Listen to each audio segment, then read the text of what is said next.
Have you ever wondered what it would have been like to contract a disease during the Middle Ages? At a time before modern medicine and the discovery of antibiotics, a sexually transmitted disease such as syphilis or gonorrhea would have been a horrible condition.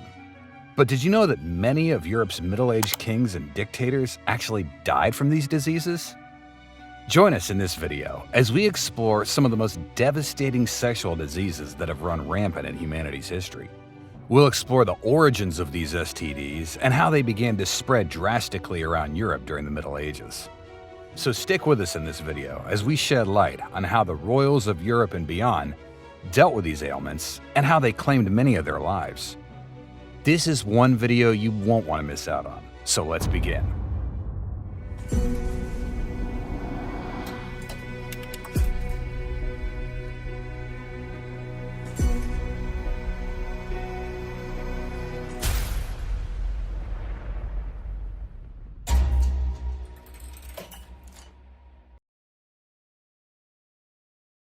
The ancient history of sexually transmitted diseases.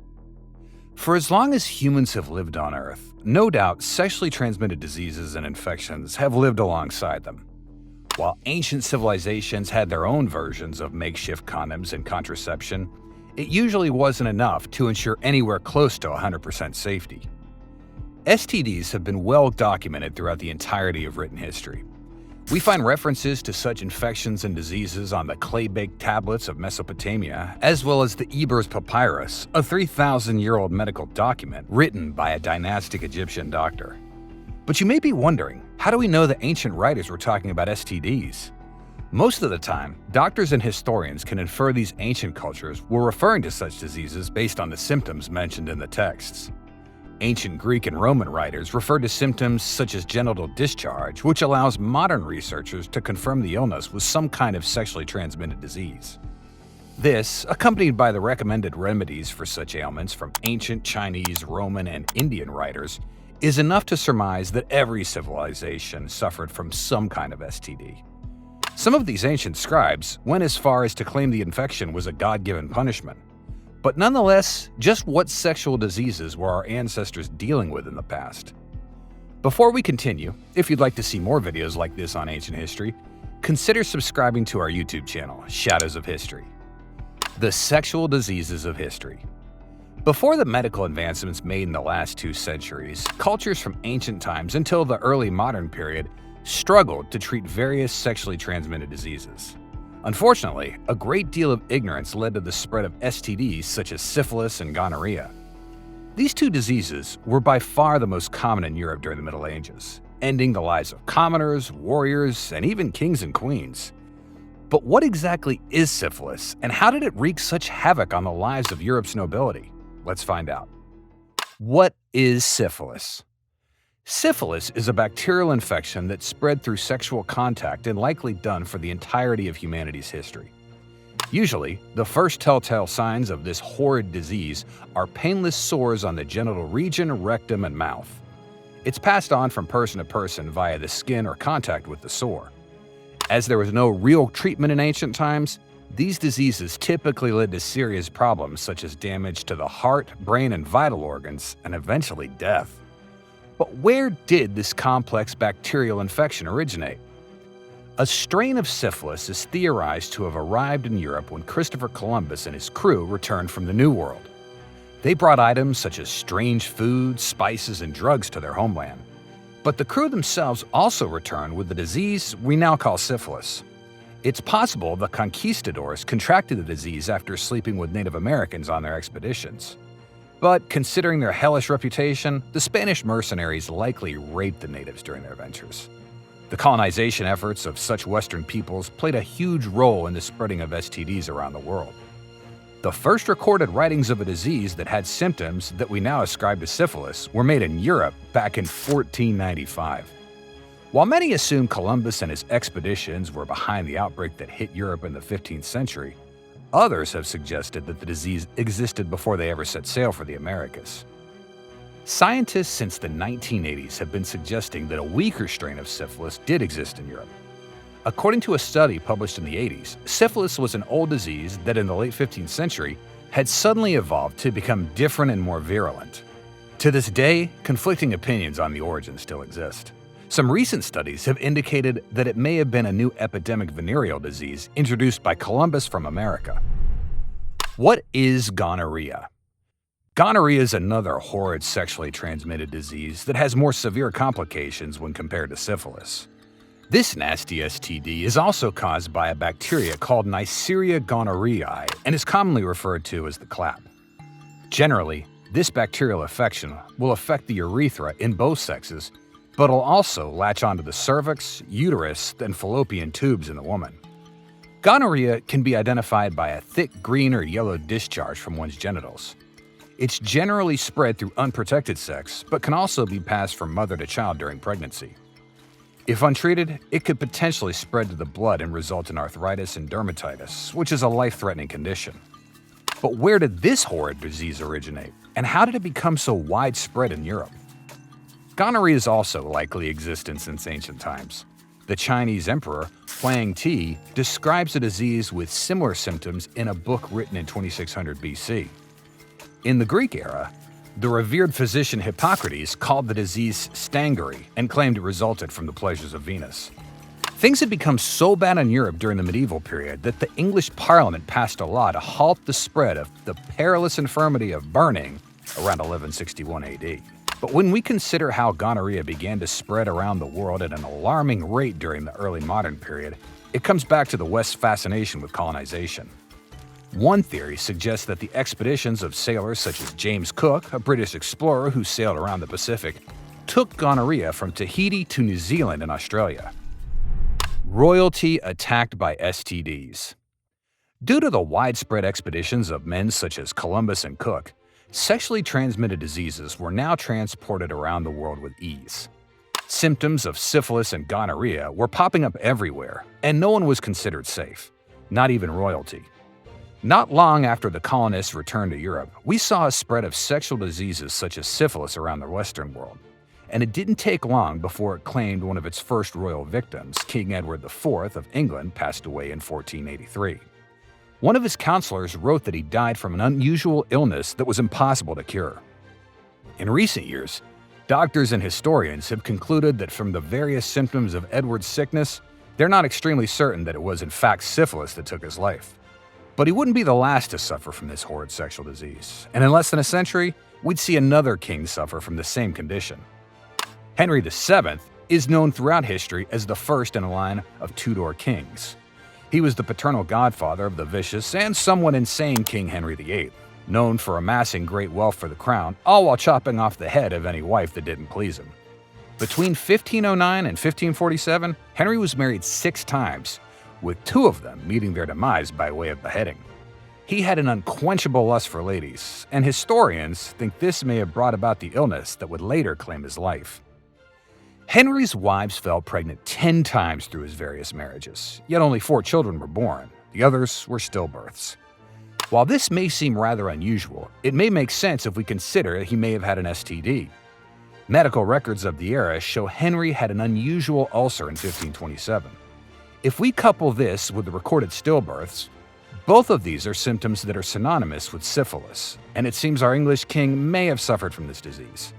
But some researchers have questioned this theory in recent years, as the ulcer was on Henry's leg, which usually isn't associated with syphilis. On top of this, none of his children went on to show signs of the disease, leaving us to question whether or not syphilis played a role in his early death in January 1547. Henry was the only member of the nobility whose records show possible signs of having a sexually transmitted disease. Another member of royalty who let his sexual desires run rampant, leading to an eventual STD, was the victorious King of France, Charles VIII. He ruled France and began his rule in 1461 following the passing of his father, Charles VII. The first major recorded outbreak of syphilis in Europe occurred when France's army, under Charles VIII, was in the middle of besieging Naples. As we previously mentioned, Columbus had returned from the New World during this era and brought a strain of syphilis back with him into Spain. From here, it began to spread throughout Europe. By the time of Charles VIII's invasion of Naples, the disease had spread like wildfire, reaching Italy, where it became known as the Morbo Gallico in the region. During a siege of Naples, so many of Charles's soldiers contracted syphilis that it cost him the war. It's thought that some soldiers contracted the disease as they ventured into brothels in the area. Others most certainly picked up the STD as they raped and pillaged the small villages surrounding the city. But as you don't necessarily need to have sex to contract the disease, it's thought that the living conditions of Charles's vast army also played a role in its spread. Even the king himself is believed to have caught the horrid disease during this period. By 1497, syphilis had spread throughout most of Europe, and things began to turn into a mini epidemic. By this period, it had even reached the furthest parts of Europe, including Scotland. It was referred to as Le Mal de Naples in both France and the British Isles.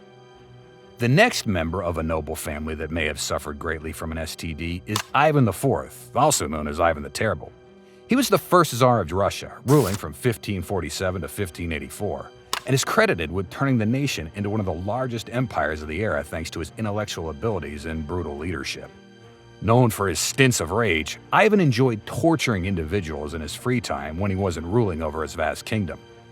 This wicked individual would meet his demise in 1584 when he suddenly died of a heart attack while playing a game of chess. His remains were later exhumed in 2000, and researchers came across a few startling discoveries. First, the former Russian Tsar suffered from mercury poisoning, a scenario that likely arose because he was in fact infected with syphilis. But you might be asking, well, how are the two linked? During his era, the only known treatment for syphilis was mercury. All throughout Russia during the 15th century, mercury was being employed to try and stop the spread of this devastating disease. But how did the noble Russian leader contract such a disease? Well, you've likely already guessed it. Ivan was known for letting his desires get the best of him.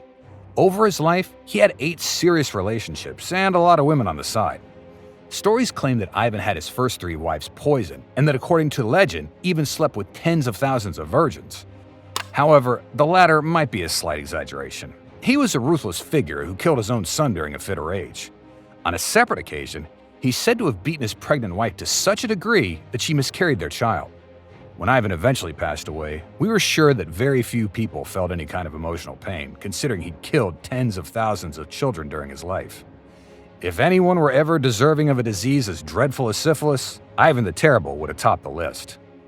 Other well-known figures of history that contracted syphilis included Friedrich Karl, the Duke of Württemberg-Wienerthal. The Duke began to suffer from symptoms in 1696 and died shortly after. Archduke Otto of Austria was another unfortunate victim of this horrible disease. He was the nephew of Franz Ferdinand, whose assassination sparked the beginning of World War I. Otto became ill in 1900 and died 6 years later after a grueling and painful battle with the disease. A few people who suffered from gonorrhea. While syphilis was certainly the most commonly sexually transmitted disease of the Middle Ages, right through until our modern era, gonorrhea was also prevalent. But as we mentioned, this disease has affected people for thousands of years. And one of the first recorded instances takes us back to the early part of the Roman Empire. Julius Caesar was considered by all non-Roman nations to be one of the most ruthless generals of the era. But even with all his power and wealth, it seems he too suffered from an incurable disease, gonorrhea. Historians and doctors have looked at a particular illness ascribed to the dictator and claimed that the symptoms greatly resemble gonorrhea. Caesar wasn't the only Mediterranean native to suffer from such a disease. In the centuries following his rule, the Greek physician Galen was the first to coin the term gonorrhea and wrote about a vast number of Greeks who suffered from the disease. Throughout the medieval period, this disease infected individuals all across Europe. However, as one of the most catastrophic outbreaks came during the Crimean War, when gonorrhea burned through the ranks of the British Army in the 19th century. Again, we can surmise that the spread of such a disease came from the unsanitary living conditions, such as those in military hospitals. The lead up to finding treatments. By the 18th century, First World nations had begun to make headway in the fight against various illnesses, including STDs. In 1747, the London Lock Hospital opened its doors for the first time and was primarily established to treat syphilis. Over a century later, in 1864, the British government passed the Contagious Diseases Act, which aimed at regulating sex workers to help reduce the spread of numerous STDs. But with all the laws involving what goes on behind closed doors, it led to a terrible invasion of privacy, especially among women. Any woman who was considered a potential prostitute had to register with the police and was forced to submit to a medical exam. Things got so bad that when women started declining to participate in the examination, they were imprisoned or sentenced to hard labor. The act was eventually retracted in 1886, but this didn't stop the spread of sexually transmitted diseases, and some well-known figures still contracted such illnesses. The royalty of the world struggled with sexual diseases just as much as common folk, and no amount of money could make a difference. The horrifying fact remains that until the 20th century, there were little to no effective treatments for a serious case of syphilis or gonorrhea. No antibiotics existed, nor could they just go to the pharmacy and obtain a prescription when needed. By the mid-part of the 20th century, scientists and doctors had begun to make significant headway in the study of STDs. In 1943, penicillin was used for the first time to treat syphilis and had remarkable results. By 1982, the Center for Disease Control and Prevention published their first guidebook on how to properly treat STDs. Improved sex education and testing resources all contributed to the reduction in the spread of STDs. However, they'll likely forever remain a part of our lives. So when we look back at the effects various STDs, such as syphilis, had on the lives of royalty, we see that these diseases infected the rich just as much as the poor. While theories surrounding King Henry VIII and his possible contraction of syphilis are still up for debate, others, such as Ivan the Terrible, likely suffered greatly from the disease. During this era, no amount of money could save one from the unfortunate symptoms that arose with STDs. And that's our video on the horribly sexually transmitted diseases that have affected royalty throughout the ages. What do you think it would have been like living with syphilis in the Middle Ages? And do you think home remedies may have eased the pain? Let us know what you think in the comments below. If you enjoyed today's video, don't forget to like and subscribe to our channel for more interesting videos centered on the history of illness and how it shaped our world. Thanks for watching, and we'll see you next time.